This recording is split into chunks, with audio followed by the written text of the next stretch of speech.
बूढ़े लोग तो अब्बा आ नहीं सकते इधर। कैसे ज्वाइन करा होगा? कैसा आएंगे? कैसे ज्वाइन करा होगा? बड़ी बड़ी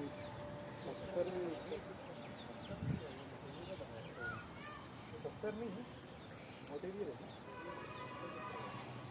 वो पूरा मटेरियल 70 है बीच में अंदर। हाथ से शुरू किया गया।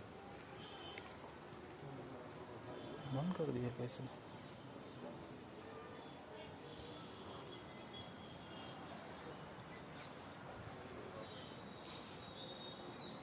बंद है इस तरफ पूरा।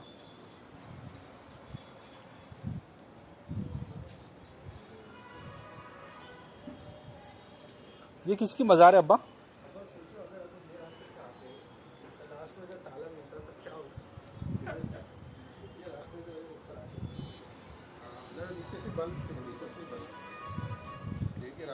वो लोग यानी कि टूरिस्ट के हिसाब से उनको मालूम है।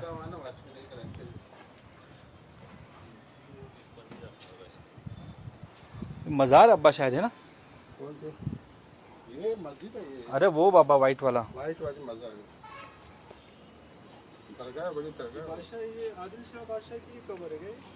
नीचे पूछना पड़ेगा। हाँ हाँ। आदिल शाह बादशाह की कब्र है।